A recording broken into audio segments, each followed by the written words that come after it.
नमस्कार, मैं अरुण कुमार। आप देख रहे हैं डिबेट सेंट्रल। देश की राजनीति में आज फिर एक बड़ा टकराव देखने को मिला है। एक तरफ लोकसभा में विपक्ष के नेता राहुल गांधी, दूसरी तरफ केंद्र सरकार और दिल्ली पुलिस, और बीच में एक घायल छात्र जिसकी आंख की रोशनी जाने का दावा किया जा रहा है। राहुल गांधी घायल छात्र को लेकर सीधे संसद मार्ग थाने पहुंच गए, एफआईआर की मांग की, पुलिस अधिकारियों से मुलाकात भी की, और जब बात नहीं बनी तो थाने के बाहर ही धरने पर बैठ गए। उधर जयपुर में काकरोच जनता पार्टी यानी सीजेपी के कार्यकर्ताओं के साथ कथित मारपीट और पथराव की घटना ने राजनीतिक माहौल को और गर्मा दिया है। सीजेपी ने भाजपा पर गंभीर आरोप लगाए हैं, तो भाजपा समर्थकों और ग्रामीणों ने भी अपने तर्क रखे हैं। यानी दिल्ली से लेकर जयपुर तक, छात्र आंदोलन से लेकर सड़क की लड़ाई तक, हर तरफ केवल एक ही सवाल गूंज रहा है, क्या विपक्ष की आवाज दबाई जा रही है या फिर क्या विपक्ष हर मुद्दे को राजनीतिक हथियार बनाकर सत्ता को घेरने की रणनीति पर काम कर रहा है। इसी पर करेंगे हम बातचीत, लेकिन पहले दिखाते एक रिपोर्ट।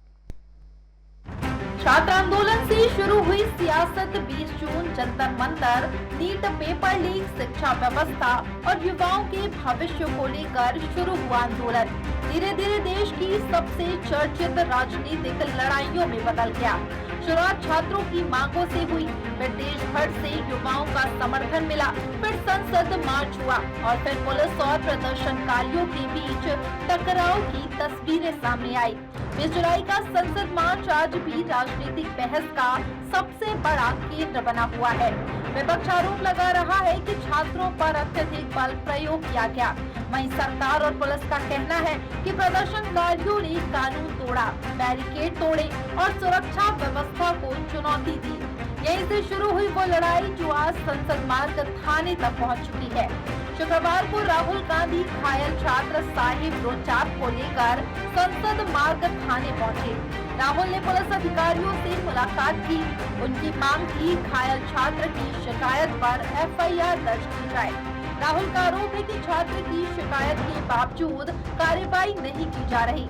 जब एफआईआर दर्ज नहीं हुई तो राहुल गांधी वहीं धरने पर बैठ गए। यानी संसद में सवाल पूछने वाले राहुल गांधी अब सड़क पर जवाब मांग रहे हैं।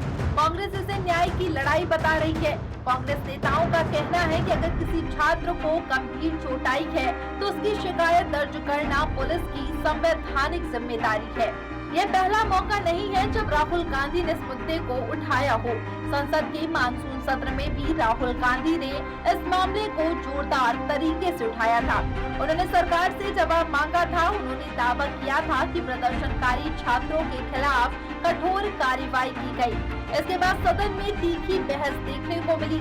संसदीय कार्य मंत्री किरण रिजिजू ने राहुल गांधी के आरोपों को निराधार बताया। सत्ता पक्ष ने राहुल गांधी पर सदन को गुमराह करने का आरोप लगाया।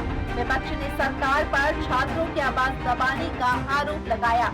यानी संसद में जो राजनीतिक जंग शुरू हुई वह अब सड़क पर उतर आई है। दिल्ली पुलिस का कहना है कि 20 जुलाई का संसद मार्च अधिकृत नहीं था। पुलिस का दावा है कि प्रदर्शनकारियों ने बैरिकेड तोड़े, सुरक्षा घेरा तोड़ने की कोशिश की और पुलिस कर्मियों के साथ धक्का मुक्की की। पुलिस के अनुसार हालात को नियंत्रित करने के लिए आवश्यक बल प्रयोग किया गया। पुलिस यह भी कहती है कि किसी भी कार्रवाई को कानून के दायरे में रहकर अंजाम दिया गया। यानी पुलिस अपने कदमों को उचित बता रही है। विपक्ष इसे लोकतांत्रिक अधिकारों पर हमला बता रहा है। मामला जब राष्ट्रीय बहस का विषय बन गया तो सुप्रीम कोर्ट ने भी संज्ञान लिया। पुलिस कार्रवाई के आरोपों की जांच के लिए हाई पावर्ड कमेटी गठित की गई। कमेटी में न्यायपालिका, पुलिस और प्रशासनिक क्षेत्र के अनुभवी लोगों को शामिल किया गया है। अब देश की निगाहें इस जांच पर टिकी है क्योंकि इसी जांच से तय होगा क्या आरोप सही थे, क्या कार्रवाई नियमों के तहत हुई या फिर कहीं कोई चूक हुई। लेकिन जांच शुरू होने से पहले ही राजनीतिक बयानबाजी अपने चरम पर पहुंच चुकी है। दिल्ली की राजनीति अभी गर्म ही थी कि जयपुर से एक और विवाद सामने आ गया। कांग्रेस जनता पार्टी के प्रवक्ता आशुतोष रांका और उनके समर्थक सरकारी स्कूल का निरीक्षण करने पहुंचे। इसके बाद विवाद शुरू हो गया। सीजेपी का आरोप है कि उनके कार्यकर्ताओं के साथ मारपीट की गई, गाड़ियों पर पथराव किया गया और कई लोगों को चोटें आई। राका ने सीधे भाजपा कार्यकर्ताओं पर आरोप लगाए। उन्होंने इसे लोकतांत्रिक अधिकारों पर हमला बताया। लेकिन दूसरी तरफ कहानी का दूसरा पक्ष भी सामने आया है। ग्रामीणों का कहना है कि वे किसी बाहरी राजनीतिक दखल को स्वीकार नहीं करेंगे। उनका दावा है कि स्कूल की मरम्मत के लिए राशि स्वीकृत हो चुकी है। कुछ ग्रामीणों ने यह भी कहा कि स्थिति को बढ़ा चढ़ाकर पेश किया जा रहा है। यानी जयपुर में भी सच्चाई की दो तस्वीरें सामने आई है। एक तस्वीर विपक्ष दिखा रहा है, दूसरी तस्वीर सत्ता पक्ष और स्थानीय लोग दिखा रहे हैं। राजनीतिक विश्लेषकों का मानना है कि सिर्फ छात्र आंदोलन का मामला नहीं रह गया है। यह युवाओं, शिक्षा, बेरोजगारी और लोकतांत्रिक अधिकारों की राजनीति में बदल चुका है। राहुल गांधी लगातार युवाओं के मुद्दों को लेकर आक्रामक रुख अपनाए हुए हैं। वही भाजपा कानून व्यवस्था और प्रशासनिक मजबूरियों का हवाला देकर विपक्ष के आरोपों को खारिज कर रही है। यानी दोनों पक्ष अपने अपने राजनीतिक नैरेटिव को मजबूत करने में जुटे हैं। दिल्ली में राहुल गांधी का धरना, जयपुर में सीजेपी का विरोध और भाजपा कांग्रेस के बीच बढ़ती राजनीतिक तल्खी, यह सब संकेत दे रहा है कि आने वाले दिनों में छात्र आंदोलन, शिक्षा और युवाओं के मुद्दे देश की राजनीति के केंद्र में रहने वाले हैं। निगाहें तीन चीजों पर है। क्या घायल छात्र की शिकायत पर कार्रवाई होगी? क्या सुप्रीम कोर्ट की जांच कमेटी नए तथ्य सामने लाएगी? और क्या सत्ता और विपक्ष इस मुद्दे पर समाधान खोजेंगे? या फिर यह लड़ाई सिर्फ राजनीतिक आरोप प्रत्यारोप तक सीमित रह जाएगी?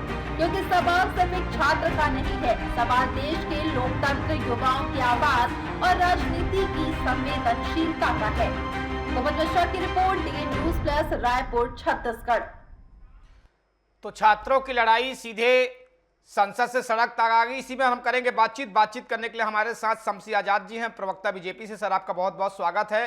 संजय जायसवाल जी हैं, डीएन न्यूज प्लस की स्टेट हेड है उत्तर प्रदेश से। सर, आपका भी बहुत बहुत स्वागत है। हमारे साथ कांग्रेस नेता जी हैं राकेश चौधरी। सर, आपका भी बहुत बहुत स्वागत है। चूंकि शासन सत्ता बीजेपी की है तो सवाल सबसे पहले शमसी जी से बनता है।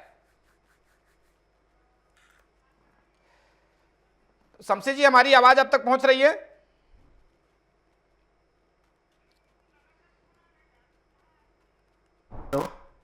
शमसी जी, हमारी आवाज अब तक पहुंच रही है? बहुत बढ़िया जी जी। शमसी जी, चूंकि सरकार सत्ता आपकी है इसलिए सवाल तो पहले आपसे ही बनता है, क्या बीजेपी ये मानती है कि प्रदर्शनकारियों के खिलाफ बल प्रयोग की भी एक सीमा होनी चाहिए? जी बिल्कुल। नमस्कार आपको, आपके चैनल के दर्शकों को, पत्रकार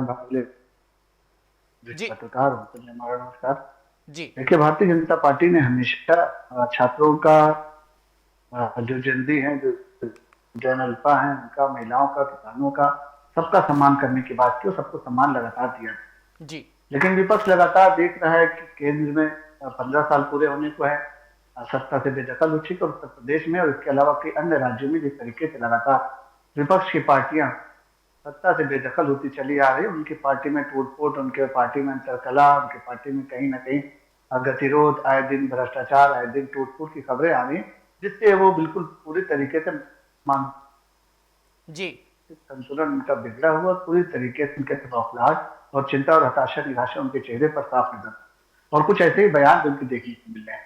जिस तरीके से एक बार फिर राहुल गांधी ने दिल्ली जैसे वीआईपी एरिया में, जो देश की राजधानी और अति सेंसिटिव कहा जाता है कि संवेदनशील एरिया है वहां पर, और वहां पर जिस तरीके से लगातार वो सुरक्षा तोड़ने की बात कर रहे, सुरक्षा घेरा तोड़ने की बात करें, इसके पहले पीएम आवास भी गए थे, वहां पर भी जिस तरीके से उन्होंने ड्रामा किया था, नाटकीय ढंग के वहां पर लेट गए, बैठ गए, तो ये सारी चीजें रोड छाप नेताओं के ऊपर अच्छी लगती है। बड़े नेता के रूप में कोई नेता इस तरीके की हरकतें करता है तो अच्छी नहीं लगती है। वो बड़े अधिकारियों से मिल सकते थे। जब संसद चल रही थी तब तो आपने संसद को जो है हंगामे की भेंट कर दिया, लगातार विरोध, लगातार प्रदर्शन, लगातार बाइकाट, लगातार वॉकआउट, यही सारी चीजें देखने को मिली। संसद से ज्यादा समय संसद के बाहर नाटक और ड्रामा करने में राहुल गांधी और उनके गठबंधन के जो नेता उन्होंने किया। चलिए, मैं अभिजीत दीपिके, बिल्कुल मैं आपके ही जवाब से राकेश जी सवाल कर लेता हूं। राकेश जी, बीजेपी का आरोप है कि राहुल गांधी घायल छात्र के साथ खड़े होकर न्याय की लड़ाई लड़ रहे हैं, या फिर कांग्रेस इस पूरे मुद्दे को राजनीतिक आंदोलन में बदल रही है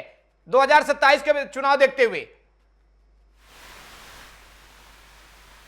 देखिए, जिस तरीके से जब से एनडीए की सरकार आई है नरेंद्र मोदी जी प्रधानमंत्री बने, लोगों को रोजगार देने की बात की, 15-15 लाख रुपए देने की बात की महिलाओं के खाते में, एक भी वायदा बीजेपी ने पूरा नहीं किया। और जिस तरीके से युवाओं को जब तमाम बच्चे नौकरी मांग रहे थे तो यही बीजेपी के नेता शादी पुलिस के साथ जो है एबीपी के कार्यकर्ता तमाम अपनी लाठियों में कील के मतलब डंडों में कील की लाठ जो कीले लगाकर जिस तरीके से युवाओं पे छात्रों पे जो बरसाए हैं दिल्ली में, आप देख सकते हैं कि आज भरोसा उठ गया है नरेंद्र मोदी जी पे से और बीजेपी से। आज युवा हो या बच्चा हो, आप देख सकते हैं उत्तर प्रदेश में भी तमाम आप ही के चैनलों के माध्यम से मिलता है कि छोटे छोटे कक्षा सेकंड के थर्ड के ये बच्चे तमाम आंदोलन कर रहे हैं कि हमें शिक्षक दीजिए, हमें जो है पानी की सुविधा नहीं है, टॉयलेट नहीं है यूपी के स्कूलों में।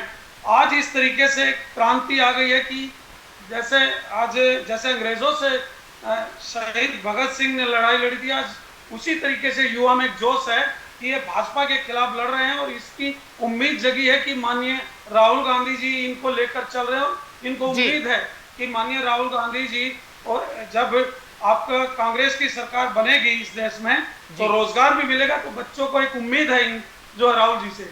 जी चलिए संजय जी से जवाब लेते। संजय जी, क्या ये आंदोलन वास्तव में छात्रों का आंदोलन है या अब पूरी तरह राजनीतिक आंदोलन ये बन चुका है? देखिए अरुण जी, मैं आपको बता दूं जो आजकल का जो नैरेटिव चल रहा है, जिस हिसाब से खबरें देखने को मिल रही, उस हिसाब से ये कहीं ना कहीं साफ दिखाई देता है कि भारतीय जनता पार्टी छात्रों की नब्ज को पकड़ नहीं पा रही है कि छात्र क्या करने जा रहे हैं, उनकी सोच क्या है। लेकिन अगर बात करें वही राहुल गांधी की, तो राहुल गांधी को ये समझ आ गया है कि राजनीति जमीनी स्तर की ही करनी पड़ेगी, क्योंकि कांग्रेस कहीं ना कहीं कमजोर तो है, पिछले कई सालों से कमजोर है। राहुल गांधी मेहनत बहुत कर रहे हैं, उसमें कोई दो राय नहीं, लेकिन कुछ दिख नहीं रहा है। तो उसको देखते हुए राहुल गांधी को ये समझ में आ गया है कि अब हमें जमीनी स्तर पे लड़ाई लड़नी पड़ेगी, तभी कांग्रेस को हम मजबूत कर पाएंगे। और देखा जाए तो छात्रों का मुद्दा भी इस समय कांग्रेस को बहुत बढ़िया मिल गया है, जिससे कि जो है कभी उत्तर प्रदेश में होता है, दिल्ली में होता है, तो कभी जो है झारखंड में होता है, कभी जेनजी होता है, तो कभी जेनजेड होता है। तो अब ये जो मुद्दे लगातार उठते हुए चले आ रहे हैं, शिक्षा को लेके, बेरोजगारी को लेके, युवाओं को लेके, तो अब कांग्रेस इसको पूरी तरह से इस मुद्दे को पकड़ के चल रही है। और राहुल गांधी कैसे भी हो लोगों के साथ खड़े हो रहे हैं, आम जनता के साथ खड़े हो रहे हैं, और साहिल के साथ खड़े हैं क्योंकि उनकी आंखें गई है, तो उनकी रिपोर्ट लिखाने के लिए उन्होंने अपना धरना दिया हुआ है। तो देखने वाली बात यह है कि अब राहुल गांधी और साथ में कांग्रेस कितना एग्रेसिव होती, क्योंकि राहुल गांधी की बात करें तो राहुल गांधी पहले कहीं शांत दिखते थे, लेकिन अभी पिछले अगर 2 सालों की बात करें, 3 सालों की बात करें, तो अब वो धीरे धीरे एग्रेसिव होते जा रहे हैं, मुद्दों को ज्वलंत बनाते हैं, मुद्दों को बढ़ाते, और चाहे संसद पे हो चाहे सड़क पर हो, वो अपनी बात को रखते हैं पूरी तरीके से और कहीं ना कहीं आम जनता के साथ खड़े नजर आ रहे हैं। अब देखना होगा कि भारतीय जनता पार्टी इस मुद्दों को किस तरीके से कंट्रोल करती है, क्योंकि भारतीय जनता पार्टी को समझना पड़ेगा कि छात्रों की नब्ज क्या है। जिस दिन छात्रों की नब्ज को समझ लेंगे उस दिन कहीं ना कहीं कुछ ना कुछ दिखाई देगा। जी शमशेर जी, सुप्रीम कोर्ट ने जांच कमेटी बनाई है, क्या बीजेपी जांच पूरी होने तक पुलिस कार्रवाई पर सवाल उठाने के विपक्ष के अधिकार को स्वीकार करती है? नहीं, बिल्कुल विपक्ष का अधिकार दे रखा है कि वो संसद से लेकर सड़क तक अपनी बातें रख सकते हैं, क्योंकि जनता के बीच में तो जाते नहीं भाई, तो फेसबुक, ट्विटर, व्हाट्सएप और इतनी सारे माध्यमों से राजनीति करते हैं वो। अभी भाई साहब हमारे बोल रहे थे कि भारतीय जनता पार्टी को छात्रों की नब्ज पकड़ना होगा। भाई साहब, छात्रों की नब्ज पकड़ने की यहाँ पे जरूरत, हम छात्रों का सहयोग कर रहे हैं, हम जेन अल्फा के साथ खड़े हैं, उनका सहयोग कर रहे हैं, उनके मुद्दों को हम जो है जो उनकी जरूरतें हैं उनको पूरा करने का काम कर रहे हैं, जो उनकी शिकायतें उनको समाप्त करने का काम कर रहे हैं। तो हमसे बेहतर कौन समझेगा। हमारे प्रधानमंत्री ने इससे पहले ही लगातार सोशल मीडिया के माध्यम से जेनजी और जेन अल्फा को संबोधित किया। उसके बाद उन्होंने जो है जो पदक जीत कराया, उनके साथ उन्होंने बैठकें की। मोहन भागवत जी ने भी लगातार, आपने देखा होगा कि जेनजी और जेन अल्फा से लगातार बातें कर रहे हैं। प्रदेश के मुख्यमंत्री हमारे योगी आदित्यनाथ ने भी अपने अधिकारियों, अपने संगठन के नेताओं और जो जनप्रतिनिधि हैं उनको, यानी तीनों तरफ से उन्होंने कह रखा है कि सरकार से बात करना चाहें, हमारे जो है उससे बात करना चाहें, नेताओं से बात करना चाहिए, जनप्रतिनिधि मंत्रियों से बात करना चाहें, तो तीनों लोगों को उन्होंने कहा है कि जनती या जन अल्फा कहीं पर भी आपसे बात करना चाहें तो स्थान वो तय करेंगे, समय वो तय करेंगे, बाकी हमारे अधिकारी, हमारे नेता, हमारे प्रशासनिक ऑफिसर जो भी हैं, हमारे संगठन के लोग उनसे मिलकर बैठकर बात करेंगे, उनकी जो भी समस्याएं हैं उनको दूर करने का काम करेंगे। अब राजस्थान की बात अगर की जाए तो राजस्थान में भी वहाँ का माहौल बिगाड़ने के लिए जिस तरीके से गए, एक आदमी भी जा सकता है, 2 आदमी भी जा सकते हैं वहां पर, वो हल्ला मचाकर वहां पर एक अमन चैन जो चल रहा है उसको खराब करने के लिए स्कूल कॉलेज जब वहां पर बाकायदा गाइडलाइन जारी हो चुकी है कि बाहरी लोग नहीं आ सकते, वहां पर प्रदर्शन कर रहे थे, वहां जब खराब हुआ तो वहां पर भी जो लोग लोकल लोग हैं वो भी तो कहीं ना कहीं अपनी मान मर्यादा की बात करेंगे, तो उनका भी यही कहना है कि बाहर के लोग यहाँ पर आकर इस तरीके का उपद्रव अगर करते हैं तो उनका जवाब देने के लिए तैयार है। तब इस पर आरोप लगाया गया कि कांग्रेस के प्रवक्ता को, कांग्रेस के नेताओं को, कांग्रेस के लोगों को जो है भारतीय जनता पार्टी, जिसमें भारतीय जनता पार्टी का कोई रोल नहीं है। भारतीय जनता पार्टी तो परमिशन दे रही है कि वो जहां पर भी धरना प्रदर्शन करना चाहे करें, और जब यही सारी बातें आती है तो झारखंड की बात कांग्रेस पार्टी भूल जाती है, समाजवादी पार्टी भूल जाती है, बसपा भूल जाती है, टीएमसी भूल जाती है। जिन लोगों को भी चाहिए ना कि वहां की भी बातें करें जो लगातार वहां पर जो है छात्रों भी छात्रों ने ये किया कि 24 जिलों में उन्होंने कहा है कि मुख्यमंत्री का पुतला फूकेंगे, तो वहां पर भी तो जनती और जनता भी है, वहां की भी अगर बात कर ली जाए तो अच्छा होगा। यहाँ पर तो भाई धर्मेंद्र प्रधान का इस्तीफा और लगातार जो एनटीए के जो अधिकारी हैं उनको लगातार सस्पेंड किया जा रहा है, उनकी गिरफ्तारी कहीं ना कहीं हो रही है। ये सारी चीजें बिल्कुल साफ है कि कहीं ना कहीं सरकार जो है जनती और जन अल्फा के मुद्दों को लेकर पूरी तरीके से गंभीर है और वो चाहती है कि देश में अमन चैन माहौल बना रहे, हम उनके साथ हैं और उनकी समस्याओं को सुधार करने के लिए भारतीय जनता पार्टी तैयार है। जी राकेश जी, सुप्रीम कोर्ट की जांच कमेटी पहले ही बन चुकी है, तो क्या जांच का इंतजार करने के बजाय राहुल गांधी का थाने के बाहर धरना राजनीतिक दबाव बनाने की कोशिश नहीं है? देखिए, लगभग इस 15 वर्षों में ऐसी जांचें कई बार माननीय न्यायालय ने कराई और आप भी जान रहे हैं उसका क्या हुआ। तो ये छात्रों की बात नहीं है, आप देखिए कि किस तरीके से नाबालिग बच्चे आंदोलन कर रहे थे हमीरपुर में, तो किस तरीके से कोतवाल जो बच्चों को लात से मार रहा था। क्या ये सरकार, क्या अंग्रेजों की सरकार, ब्रिटिश सरकार चल रही है, भाजपा की सरकार चल रही है? अधिकारी बेलगाम है। किसान नेता मेरठ में कप्तान साहब से मिलने गए और मैं अभी सुन रहा था न्यूज में कि कप्तान साहब से वो मिलने गए थे, किसी आंदोलन उन्होंने किया था, उस आंदोलन में वो जेल गए थे एक मर्डर के मामले में, और कप्तान साहब ने अपने बैक साइड में रूम में बता रहे थे कि ले जाके उसको इतना मारा कि उसकी आंख से खून निकल रहा है। तो आज अधिकारी कैसे काम कर रहे हैं?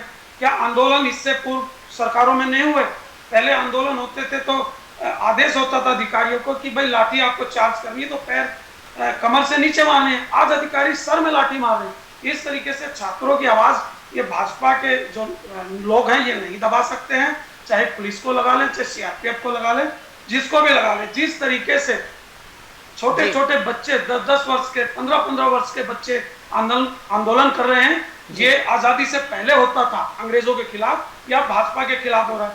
और एक उम्मीद लोगों को जगी है कि यूपीए की सरकार माननीय राहुल गांधी जी से कि अगर हमारे देश को कोई बागडोर संभाल सकता है वो माननीय राहुल गांधी जी हैं, क्योंकि झूठे वो वादे करते नहीं, युवाओं के साथ खड़े हैं, कंधे से कंधा मिलाकर खड़े हैं। और मोदी जी तो तमाम वादे करते हैं। आप देखिए दीपावली के कुछ दिन बचे हैं, अभी राखी है, मिठाइयों का सीजन है, 15 रुपए चीनी पे बढ़ा दी ले जा रही है सरकार इस देश को। आप इलेक्ट्रॉनिक्स आइटम है, जो बच्चे गरीब घर का बच्चा जो अभी इंटर करके निकला होगा उसको एक लैपटॉप चाहिए पढ़ाई के लिए, आज जो लैपटॉप 30 से 32 हजार का था वो 70 हजार में गरीब कहाँ से खरीदेगा? जो मोबाइल बच्चे मोबाइल से पढ़ रहे थे, जो मोबाइल 8 हजार का था वो 20 हजार का है।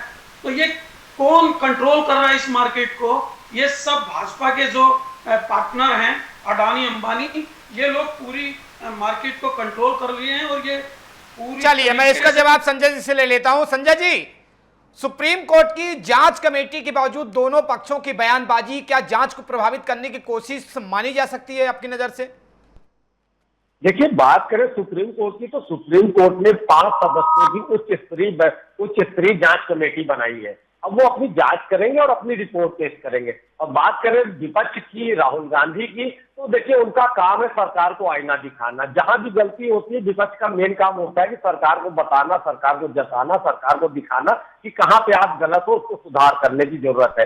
तो विपक्ष अपना काम कर रहा है, सुप्रीम कोर्ट अपना काम कर रहा है। अब ये सुप्रीम कोर्ट की जो जांच कमेटी बनाई गई है 5 सदस्यों की, ये अपनी रिपोर्ट पेश करेंगे, आने वाले कुछ दिनों के अंदर अपनी रिपोर्ट पेश करेंगे, फिर उसके बाद देखा जाएगा। बात करें राहुल गांधी की, तो राहुल गांधी उन बच्चों के साथ में खड़े हैं जिनके ऊपर जो है आंसू गैस छोड़ी गई है, पैलेट गन से जो है उनके ऊपर पैलेट गन चलाई गई है। तो उन चीजों को लेकर वो एफआईआर कराने के उसमें लगे कि हमें एफआईआर करानी है, पुलिस के खिलाफ एफआईआर करानी है। अब सरकार का मुद्दा है कि अगर सरकार के ही खिलाफ एफआईआर होगी तो शायद कहीं ना कहीं ये पहला मुद्दा होगा कि सरकार में होते हुए सरकार के खिलाफ एफआईआर हो रही है। इस वजह से अभी तक एफआईआर नहीं लिखी गई है, लेकिन उम्मीद है कि शायद लिखी जाए। अब देखना होगा कि जो है एफआईआर लिखने के बाद जब मामला कोर्ट में जाएगा तो कोर्ट इस पे क्या संज्ञान लेता है, किस तरीके से इस पे ये मुकदमा चलता है, क्या जिन लोगों ने लापरवाही की है, जिन लोगों ने गलतियां की है, सुप्रीम कोर्ट जो है उस पर किस तरीके की कार्रवाई करता है।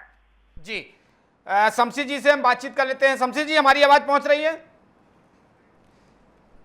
तो किसी कारणवश शमशी जी से संपर्क नहीं हो पा रहा है, वो कट चुके हैं। हम कांग्रेस के पास चलते हैं। राकेश जी, क्या युवा और शिक्षा के मुद्दे वास्तव में कांग्रेस की प्राथमिकता है या 2027 की राजनीति के लिए इन्हें बड़ा मुद्दा बनाया जा रहा है? देखिए, ये कोई राजनीति नहीं होगी। आप समझिए, आज बच्चों के पास नौकरी नहीं है, बच्चे आत्महत्या करने पे मजबूर है, परिवार माँ बाप दुखी हैं, महंगाई इतनी बढ़ रही है, आए दिन महंगाई बढ़ रही है, सरकार कुछ कर नहीं रही, घोटाले हो जा रहे हैं, अपने रिश्तेदारों को टेंडर दिए जा रहे हैं, कानपुर हाईवे पे टोल वसूला जा रहा था कुछ दिन, और आपकी जो सड़कें पूरी टूट जा रही है, गंगा एक्सप्रेस वे अभी बना आपका टूट जा रहा है, आपके हर जगह आप मंदिर जैसे जगह से भगवान के घर से चंदा चोरी कर ले रहे हो। कहीं कहीं तो सही है, कहीं है क्या है भाजपा वाले, तो ये कर क्या रहे हैं? जनता इनको समझ चुकी है और किसी भी हाल में ये जैसे अब ये 2027 में उत्तर प्रदेश से जाने वाले हैं और जितने भी इन लोगों ने घोटाले किए हैं, हमारी सरकार आती है तो हम लोग जांच कराएंगे इसकी, और निश्चित रूप से जो इसमें सम्मिलित हैं, चाहे सड़क निर्माण में चाहे तमाम निर्माणों में, सबको जेल की हवा खानी पड़ेगी। चलिए, बिल्कुल। जिन बच्चों पर लाठी चलाएंगे, और अगर केंद्र में हमारी सरकार आती है तो निष्पक्ष रूप से जांच होगी। जांच होने के बाद सबके खिलाफ उन अधिकारियों पे भी एफआईआर होगी और जिन्होंने आदेश दिया उनके खिलाफ भी एफआईआर कांग्रेस कराएगी। जी संजय जी, सबसे बड़ा सवाल आज का ये है, क्या आज की राजनीति में विरोध का अधिकार और कानून का राज दोनों को एक साथ बचाने की इच्छा शक्ति दिखाई दे रही है, जिस तरीके से माहौल चल रहा है देश भर में? देखिए, बात करें, ये सब राजनीतिक चीजें चल रही हैं। अभी आपको बता दें, उत्तर प्रदेश में देश में 5 प्रदेशों में चुनाव होने जा रहे हैं, तो कहीं ना कहीं राजनीतिक समीकरण बैठाने पड़ेंगे कांग्रेस को। भारतीय जनता पार्टी की बात करें तो भारतीय जनता पार्टी पूरे देश में छाई हुई है, सबसे ज्यादा प्रदेशों में उन्हीं की सरकार है, सेंट्रल में उनकी सरकार है। लेकिन बात करें कांग्रेस की, तो कांग्रेस का स्तर 2014 के बाद लगातार गिरता जा रहा है। तो कांग्रेस अपनी जमीन बचाने में लगी हुई है कि कांग्रेस को कैसे अपनी जमीन बचानी है, कैसे अपनी पार्टी को मजबूत करना है, उनको मुद्दे चाहिए। और 2027 में 5 प्रदेशों में चुनाव होने जा रहे हैं, तो कहीं ना कहीं मुद्दा बना के अपने उनके जो कार्यकर्ता है उनके अंदर एक जान फूकनी है। तो कांग्रेस, और दूसरी चीज है कि राहुल गांधी को समझ में आ गया है कि अगर राजनीति करनी है और अपनी पकड़ मजबूत बनानी, तो हमें जमीन पे उतर के ही राजनीति करनी पड़ेगी। यही कारण है कि पिछले कुछ समय से आप देख रहे हैं कि कोई भी मुद्दा होता है तो राहुल गांधी पूरी तरीके से उसमें शामिल होते हैं, जिससे कि अपने मुद्दे को बना सके और कांग्रेस को कहीं ना कहीं से मजबूत कर सके। और राजनीतिक पार्टियां हैं, जब चुनाव का माहौल सामने आने लगता है, नजदीक आने लगता है, तो राजनीतिक पार्टियां अपने मुद्दों को भुनाना शुरू करती है। और 2027 में अगर चुनाव की बात करें तो जो आने वाले चुनाव, उसमें छात्र आंदोलन, शिक्षा, बेरोजगारी और युवाओं का बहुत बड़ा मुद्दा बनने जा रहा है। इसी मुद्दे को राहुल गांधी और कांग्रेस पार्टी पूरी तरह से कैच करना चाहती है। जी तो आज की बहस में तस्वीर काफी हद तक साफ है। एक तरफ घायल छात्र और एफआईआर की मांग, दूसरी तरफ पुलिस की कार्रवाई और कानून व्यवस्था का सवाल। बहरहाल आप तीनों मेहमानों का हमारे साथ जुड़ने के लिए बहुत बहुत शुक्रिया। राहुल गांधी इसे न्याय की लड़ाई बता रहे हैं, बीजेपी से राजनीतिक दबाव और सियासत बता रही है, और जयपुर की घटना ने इस पूरे विवाद को और ज्यादा राजनीतिक रंग दे दिया है। लेकिन इन तमाम आरोपों के बीच सबसे जरूरी सवाल यही है, अगर छात्र के साथ गलत हुआ है तो न्याय होना चाहिए, और अगर पुलिस से गलती हुई है तो जिम्मेदारी तय होनी चाहिए, और अगर प्रदर्शनकारियों ने कानून तोड़ा है तो कानून के मुताबिक कार्रवाई भी होनी चाहिए, क्योंकि लोकतंत्र में सत्ता को सवालों से डरना नहीं चाहिए और विपक्ष को भी कानून की सीमा भूलना नहीं चाहिए। सियासत अपनी जगह है, लेकिन न्याय सबसे ऊपर। अब देखना होगा सुप्रीम कोर्ट की जांच का क्या सच सामने लाती है, घायल छात्रों की शिकायत पर क्या कार्रवाई होती है, और सत्ता विपक्ष इस पूरे मामले को राजनीतिक से ऊपर उठाकर समाधान की तरफ ले जाते हैं क्या, ये सबसे बड़ा सवाल है। क्योंकि लोकतंत्र की असली जीत किसी एक पार्टी की जीत नहीं, बल्कि सच, न्याय और कानून के राज में है। इसी सवालों के साथ आज की बहस में इतना ही। आप देखते रहिए न्यूज़ प्लस। नमस्कार।